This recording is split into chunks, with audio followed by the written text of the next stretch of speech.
I had always known that my relationship with my sister-in-law Sarah was tense. She was constantly belittling me and making passive-aggressive comments, and I had always tried my best to avoid confrontation with her. But things came to a head when Sarah accused me of owing her $10,000. I was taken aback, as I had never borrowed such a large amount of money from her.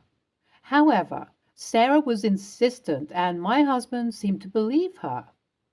I knew that Sarah had always been jealous of my relationship with her brother, and I couldn't help but wonder if this was some kind of twisted attempt to undermine our marriage.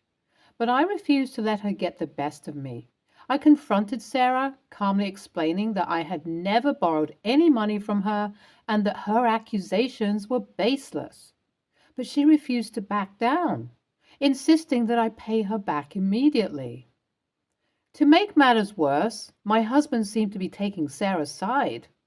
I couldn't understand why he would believe her over me, his own wife. It felt like he was choosing his sister over me, and it hurt deeply. My husband's behavior only grew more infuriating as time went on. He withdrew money from my bank account. After he withdrew the $10,000 from my account, he told me with a smirk that he was going into town with the money. I demanded that he not touch my ATM card and give me back the money he had taken, but he only laughed and walked out the door. I couldn't believe what was happening. My husband was stealing from me, and he didn't seem to care much how he was hurting me. I knew I had to stand up to him and put an end to this madness. I tried calling and texting him repeatedly, but he refused to answer. Finally, I decided to take matters into my own hands. I went to the bank and canceled my ATM card to prevent him from making any further withdrawals. When my husband finally came home, I confronted him about what he had done. I told him in no uncertain terms that I would tolerate his behavior any longer. I demanded that he give me back the money he had taken and apologize for betraying my trust. At first, my husband tried to deny everything, but I could see the guilt written all over his face. He knew that he had messed up, and he knew that he had stolen from me. But I refused to let him off the hook that easily. I stood my ground, refusing to back down until my husband had made things right, but he didn't budge, not even an inch. He looked at me with a cold, steely glare and said that he was going to give the money to his sister, no matter what. I felt a surge of anger inside me, but I tried to remain calm and reasonable. I told him that he couldn't just take my money and give it away to someone else, especially when the debt was false. But he just brushed me off, telling me that he didn't care what I thought and that his sister needed the money more than I did. I was seething with anger, and I couldn't believe that my husband was being so callous and selfish. It was like he didn't care about me at all, or our marriage for that matter. I fought him tooth and nail, trying to get him to see reason. I pleaded with him to give me back the money, but he just stood there with a smug look on his face, like he had all the power. I was enraged by his behavior. How could he treat me this way after all we had been through together? I felt hurt, betrayed, and humiliated all at once. But my husband just walked out again, leaving me alone and helpless. I felt like my entire world was falling apart, and I didn't know what to do. I took a deep breath and reached for my phone, feeling a knot form in my stomach. I knew what I had to do. I couldn't let my husband get away with what he had done. I dialed 911 and told them everything that had happened. The dispatcher listened patiently and assured me that they would send a unit to my house. I waited anxiously, my heart pounding in my chest as I sat on the couch with my eyes glued to the door. After what felt like an eternity, I heard the sound of a police car pulling up outside. I jumped up and rushed to the door, my heart racing with anticipation.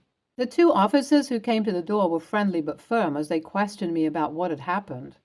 I told them everything, holding nothing back. They listened attentively and took notes as I spoke, assuring me that they would do everything in their power to help me. As we talked, I could feel my husband's presence growing closer, and my nerves started to get the best of me. I knew that this was going to be the moment of truth, the moment when everything would come to a head.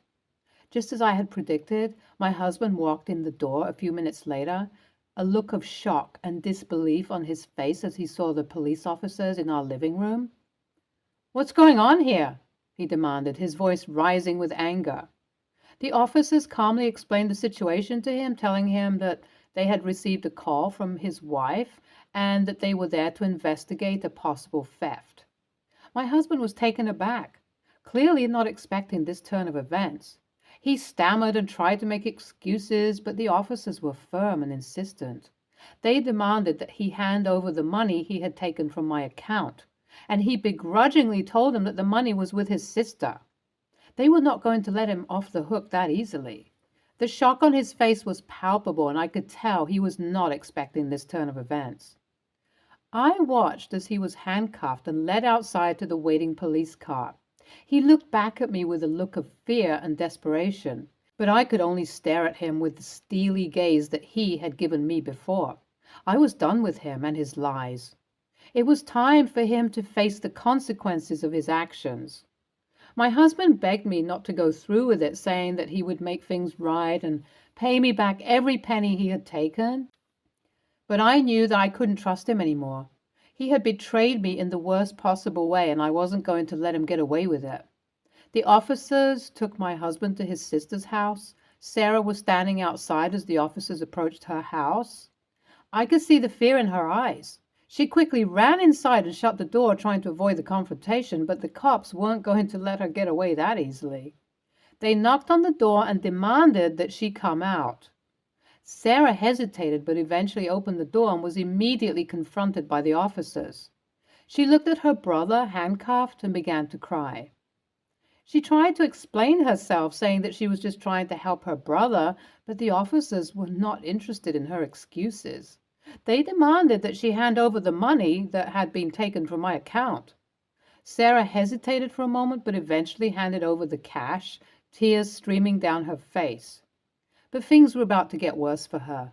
The officers then informed her that she was under arrest for being an accomplice in a robbery. She was shocked and couldn't believe what was happening. She protested and begged for mercy, but it was no use. The officers were just doing their job, and she was going to have to face the consequences of her actions. I couldn't help but feel a twinge of satisfaction as I watched her being taken away. She had caused me so much pain and suffering, and now it was her turn to face the music. I was relieved to have my money back, but my anger at my husband had not dissipated. I decided to press charges against both my husband and his sister. I wasn't going to let anyone get away with stealing from me. My husband pleaded with me not to go through with it, but I was not going to let them get away with what they had done. I was tired of being pushed around and taken advantage of. The police car drove away with Sarah and my husband in custody. The nightmare was finally over. Update 1. It has been a week since everything happened. As the sun rose the following day, I couldn't believe that my life had turned upside down in just a few hours. My husband and his sister were both in police custody, and I was left to deal with the aftermath of their actions. I knew I had to take action and fill out all the legal formalities as soon as possible. So that day itself, when they were arrested, I went to the police station and provided all the necessary documents, conversations, texts, bank records, to press charges against my husband and his sister. The next day, after I returned home from talking to my lawyer, I was startled to hear a knock at the door. I opened it to find my in-laws standing on my porch looking distraught and worried. They begged me to drop the charges against their children, pleading with me to have mercy on them. I stood there, unsure of what to say. Despite the tension between my sister-in-law and me, I never imagined that things would go this far. And now my in-laws were asking me to forgive and forget. I took a deep breath and calmly told them that what their children had done was wrong, and they had to face the consequences. I couldn't just let it slide and act like nothing had happened. But they continued to plead, insisting that their children were good people who had made a mistake. They promised that it would never happen again and that they would make it up to me. As much as I wanted to believe them, I knew deep down that this was not just a simple mistake. My husband had taken advantage of me and my trust, and his sister had been complicit in the whole thing. I tried to explain my point of view to my in-laws, but they wouldn't listen. They kept insisting that I forgive and forget, even offering me money to drop the charges. I was shocked and hurt by their actions. It felt like they were trying to buy my forgiveness, as if all of this could be resolved with a few dollars. But I stood firm, refusing to back down. I told them that I had already pressed charges and that I wouldn't let their children get away with what they had done. Eventually, my in-laws left, disappointed and angry. Update 2. 8 months had passed since I had pressed charges against my husband and his sister for stealing from me. 2 weeks after the charges were filed, they were both released on bail. It was a painful reminder that justice is often slow and imperfect, but I refused to give up. In those 2 weeks, I had filed for divorce. I knew that there was no way I could continue my marriage with someone who had betrayed my trust in such a profound way. It wasn't easy, but it was necessary. When my husband found out, he was furious. He begged me to reconsider, to give him another chance, but I was resolute. As the legal proceedings continued, I found myself struggling to hold on. The stress was overwhelming. But then I remembered how my husband and his sister had taken advantage of me, and my resolve was strengthened. Finally, the day came when the verdict was delivered. My husband and his sister were found guilty of theft and sentenced to jail time. They were also ordered to pay a significant fine as restitution for the money they had stolen from me. I had won the case, and justice had been served, but that wasn't all. I had won the divorce settlement too. I was happy with what I had been awarded. Now, I am happy and moving on with my life. It hasn't been easy, but I learned to be strong and stand up for myself. I have also learned that sometimes the people we trust the most can hurt us the most. But I refuse to let that stop me from living my life to the fullest. I am grateful for the support of my friends and family, and I know that I will always have their love and encouragement to guide me. The in-laws are just enabling their children's criminal behavior. And did OP's husband seriously not see the divorce coming? He stole from her, and it wasn't just $1. NTA, start fresh. NTA, you did the right thing by pressing charges. You need to protect your finances. Next story. My husband's brother is getting married overseas in 5 months, and we looked at the flight and lodging costs and just can't afford it. Hell, even if we had the money, we probably still won't go, since it's a lot of money to spend for only a few days, and we have a mortgage with very high interest rates. The bride and groom themselves specified in their invitations that they'd understand if people can't go because it is quite an expense, since it's not all inclusive and the guests will literally have to pay for everything other than probably the wedding dinner. My parents-in-law are obviously going and have already decided they'd also pay for flights and lodging for their other son and his children because they wouldn't be able to go otherwise. When we told my parents-in-law we weren't going, they offered to pay for us as well. Now, my mother-in-law and father-in-law are not exactly well off, and they're only a few years off retirement. They just have their little life savings, and based on the estimates, we'll probably already need to spend around $10,000 plus for just the 4 of them. My husband and I don't really want to add to their financial burden. We don't begrudge the other brother for getting his expenses all paid for, since he does really struggle as a single dad, and him and his little son deserve a decent holiday. For me and my husband, though, we're just happy to celebrate the wedding on Zoom. Of course, our parents-in-law didn't take this news lightly and would constantly ring us in order to guilt-trip us into going, since it would really upset them if we don't. While talking to my mother-in-law the other day, we accidentally found out that the bride and groom called us ungrateful for refusing the offer, which really upset my husband. AITA for not wanting to go to my brother-in-law's destination wedding and declining my mother-in-law father-in-law's offer to pay for us. NTA. I personally think destination weddings are selfish and self-serving, a way to invite a ton of people and therefore put on a perceived obligation to send a gift, but not actually having to host them.